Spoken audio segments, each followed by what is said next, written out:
আসসালামু আলাইকুম। আন্তর্জাতিক সর্বশেষ আপডেট সংবাদে আপনাকে স্বাগতম। শুরুতেই জানিয়ে দেব সংবাদ শিরোনাম। ইরানে হামলা চালালে ইসরায়েলকে ভয়ঙ্কর পরিণতির হুঁশিয়ারি করছে পররাষ্ট্রমন্ত্রী আব্বাস আরাকচি। জানিয়ে দেব তুরস্ক আইএসকে পরাজিত করছে দাবি রিসেপ তাইয়েপ এরদোয়ানের। এরপরে জানিয়ে দেব চীন মালয়েশিয়ার পর এবার ভারতে ৮ মাসের শিশুর শরীরে ধরা পড়ল HMPV ভাইরাস। সর্বশেষ জানিয়ে দেব সিরিয়ার নতুন সরকারকে সমর্থনে বিধিনিষেধ শিথিলের সিদ্ধান্ত নিল যুক্তরাষ্ট্র। এতক্ষণ শুনছিলেন সংবাদ শিরোনাম, এবারে বিস্তারিত। ইরানে হামলা চালালে ইসরায়েলকে ভয়ঙ্কর পরিণতি ভোগ করার হুঁশিয়ারি করছে পররাষ্ট্রমন্ত্রী। ইরানের পররাষ্ট্রমন্ত্রী আব্বাস আরাকচি বলেছেন, ইসরায়েল যদি ভবিষ্যতে ইরানে হামলা চালায় তাহলে তার পরিণতি বড় ধরনের যুদ্ধের দিকে যেতে পারে। পররাষ্ট্রমন্ত্রীর ওই মন্তব্যের পরিপ্রেক্ষিতে ইরান ইসরায়েলে হামলার আশঙ্কা রয়েছে, যা ইরানের পারমাণবিক কর্মসূচি এবং মধ্যপ্রাচ্যে ক্রমবর্ধমান উত্তেজনা নিয়ে উদ্বেগ সৃষ্টি করেছে। চীনের রাষ্ট্রীয় গণমাধ্যমকে এক সাক্ষাৎকারে তিনি এই মন্তব্য করেছেন। খবর টাইমস অফ ইসরায়েলের। ইরানের পররাষ্ট্রমন্ত্রী তার বক্তব্যে বলেন, আমরা ইসরায়েলে যে কোনো ধরনের আক্রমণের জন্য সম্পূর্ণ প্রস্তুত। আমি আশা করি ইসরায়েলে এমন বেপরোয়া পদক্ষেপ নেবে না যার পরিণতি বড় যুদ্ধ ডেকে আনতে পারে। এর আগে 2024 সালে ইসরায়েল দুবার ইরানের উপর সরাসরি ব্যালিস্টিক হামলা চালিয়েছে। প্রথমটি ঘটে অক্টোবর মাসে, যখন ইরান থেকে প্রায় 200 ব্যালিস্টিক ক্ষেপণাস্ত্র ছোড়া হয়, যার বেশিরভাগই ইসরায়েলি প্রতিরক্ষা ব্যবস্থা প্রতিহত করতে সক্ষম হয়। ওই হামলার প্রেক্ষিতে ইসরায়েলি যুদ্ধবিমান ইরানের সামরিক স্থাপনা লক্ষ্য করে বারবার হামলা চালায়। ওই বছরের এপ্রিল মাসেও ইসরায়েল ইরানের একটি পারমাণবিক স্থাপনার কাছে বিমান প্রতিরক্ষার ব্যাটারি লক্ষ্য করে হামলা চালিয়েছে। এটি ছিল ইরানের ছোড়া প্রায় 300টি ড্রোন এবং ক্ষেপণাস্ত্র হামলার জবাব। পররাষ্ট্রমন্ত্রী জানিয়েছেন, ইরান পরিস্থিতি সামলাতে কূটনৈতিক উপায় অবলম্বন করবে এবং মিত্রদের সঙ্গে পরামর্শ করে সিদ্ধান্ত গ্রহণ করবে। তিনি আরও বলেন, আমরা বিশ্বাস করি যে যুক্তি ও বিবেচনা শেষ পর্যন্ত জয়লাভ করবে এবং বড় ধরনের সংঘাতের আশঙ্কা কমাবে। এদিকে ইরানের পররাষ্ট্রমন্ত্রী চীনের 2 দিনের রাষ্ট্রীয় সফরে যান। সেখানে তিনি চীনের পররাষ্ট্রমন্ত্রী ওয়াং ইয়ের সঙ্গে বৈঠক করেন। এই বৈঠকে ইরানের পারমাণবিক কর্মসূচি নিয়ে আলোচনা করা হয়। চীন ইরানের উপর আরোপিত নিষেধাজ্ঞার বিরোধিতা করেন এবং 2015 সালে পরমাণু চুক্তিকে সমর্থন করেন। চীনের পররাষ্ট্রমন্ত্রী বলেন, ইরানের বৈধ অধিকার এবং স্বার্থ রক্ষায় আমরা দৃঢ়ভাবে পাশে আছি। চীন বর্তমানে ইরানের বৃহত্তম বাণিজ্যিক অংশীদার এবং বিধিনিষেধ ও নিষেধাজ্ঞার উপর ইরানের তেল কেনার শীর্ষ ক্রেতা। অপরদিকে ইসরায়েলের গোয়েন্দা সংস্থা মোসাদের প্রধান ডেভিড বার্নিয়া সম্প্রতি দেশটির মন্ত্রিসভায় জানিয়েছেন, আমাদের সরাসরি ইরানের উপর হামলা চালাতে হবে। শুধু হুতিদের আক্রমণ করলে সমস্যার সমাধান হবে না।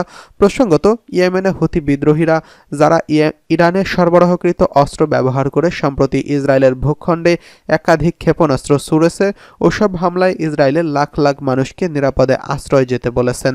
ইরান এই ধরনের অভিযোগ বরাবরই অস্বীকার করে আসছেন, তবে পশ্চিমা বাহিনী একাধিকবার হুতিদের জন্য ইরানের পাঠানো অস্ত্র আটক করেছে। বিশ্বজুড়ে ইরানের এই অবস্থান এবং সম্ভাব্য সংঘাত নিয়ে উত্তেজনা অব্যাহত রয়েছে। ইসরায়েলের পক্ষ থেকে যে কোনো হামলার জবাব দিতে ইরান প্রস্তুত রয়েছে, তা ইরানের পররাষ্ট্রমন্ত্রীর বক্তব্যেই স্পষ্ট হয়ে উঠেছে। এদিকে তুরস্ক আইএসকে পরাজিত করেছে দাবি রিসেপ তাইয়েপ এরদোয়ানের। তুরস্কের সন্ত্রাসী গোষ্ঠী আইএসকে আক্ষরিক অর্থে পরাজিত করছে বলে দাবি করছেন দেশটির প্রেসিডেন্ট রিসেপ তাইয়েপ এরদোয়ান।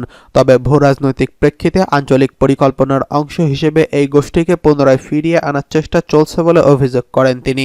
ট্রাবজান প্রদেশে ক্ষমতাসীন একে পার্টির 8ম সাধারণ প্রাদেশিক কংগ্রেসে দেওয়া এক বক্তৃতায় তিনি এসব কথা বলেছেন। তিনি আরও উল্লেখ করেছেন, তুরস্কের উৎস থেকে সন্ত্রাসবাদ নির্মূল করার কৌশলে একটি উল্লেখযোগ্য সাফল্য অর্জন করেছে। তুরস্ক কুর্দি সন্ত্রাসী গোষ্ঠী পিকেকের সঙ্গে সংশ্লিষ্ট ওয়াইপিজিকে দেশের সীমান্ত থেকে সরিয়ে দিচ্ছে বলে অভিযোগ করেন তিনি। সন্ত্রাস বিরোধী অভিযানের মাধ্যমে এটি সম্ভব হয়েছে বলে তিনি উল্লেখ করেন। এ সময় এরদোয়ান অঙ্গীকার করেন, ঐক্য ও সংহতির মাধ্যমে তুরস্ককে সন্ত্রাসমুক্ত করার লক্ষ্য অর্জন করা হবে, যেখানে সংঘাত, সহিংসতা এবং অস্থিতিশীলতা সম্পূর্ণরূপে অতীতের বিষয়ে পরিণত হবে। তুর্কি প্রেসিডেন্ট বলেন, অস্ত্র ও সহিংসতা, সন্ত্রাসবাদ ও সাম্রাজ্যবাদীদের মদদে বিভাজনের কৌশলের উপর নির্ভর করার যুগ এখনো পুরোপুরি শেষ হয়ে গেছে।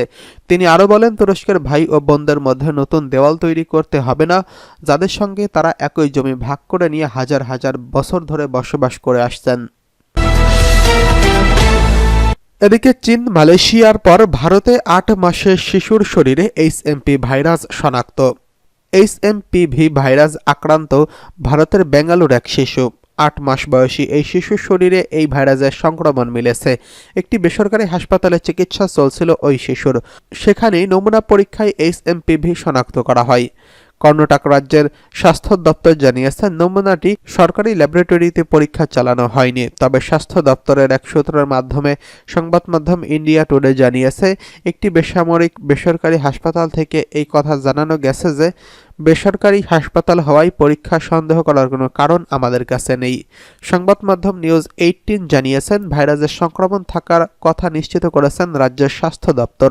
কর্ণাটকের প্রশাসন এই সংক্রমণের বিষয়টি ইতিমধ্যে স্বাস্থ্য মন্ত্রণালয় জানিয়েছেন।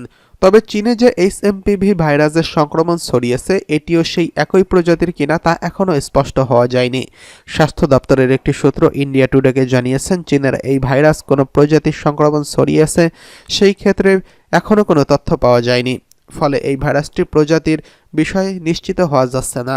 সম্প্রতি চীনে এইচএমপিভি ভাইরাসের সংক্রমণ নিয়ে উদ্বেগ দানা বাঁধতে শুরু করেছে বিশ্বে। যদিও চীন জানিয়েছে এটি একটি মৌসুমী সংক্রমণ, এটি শুধুমাত্র শীতকালীন সংক্রমণ বলেই ব্যাখ্যা করেছে চীন। এদিকে সিরিয়ার নতুন সরকারকে সমর্থনে বিধিনিষেধ শিথিলের সিদ্ধান্ত যুক্তরাষ্ট্রের। সিরিয়ার উপর আরোপিত নিষেধাজ্ঞা প্রত্যাহার না করে মানবিক সহায়তা বৃদ্ধির জন্য কিছু বিধিনিষেধ শিথিল করতে 6 জানুয়ারি একটি ঘোষণা দেওয়ার পরিকল্পনা করছে বাইডেন প্রশাসন। ফলে অন্যান্য দেশের সঙ্গে দামেস্কের নতুন সরকারের অন্যান্য খাতে সহায়তার জন্য আপাতত বাধা কমছে না। মার্কিন সংবাদ মাধ্যম দ্য ওয়াল স্ট্রিট জার্নাল এই খবর জানিয়েছেন। মার্কিন কর্মকর্তারা বলেছেন, বাইডেন প্রশাসন সীমিত পরিসরে সিদ্ধান্তের ফলে সিরিয়ার গ্রুপ সরবরাহকারী দল এবং প্রতিষ্ঠানগুলোকে বিদ্যুৎ, পানি এবং অন্যান্য অপরিহার্য দ্রব্য ও সেবা দিতে কিছু শিথিলতা প্রদর্শনের অনুমতি পেয়েছে মার্কিন অর্থ মন্ত্রণালয়। সিরিয়ার নতুন নেতৃত্বের ভবিষ্যৎ পরিকল্পনা সম্পর্কে সুস্পষ্ট ধারণা পাওয়া পর্যন্ত যুক্তরাষ্ট্রের বাড়তি সতর্কতা রাখতে চাইছে বলে ধারণা করছে বিশেষজ্ঞরা।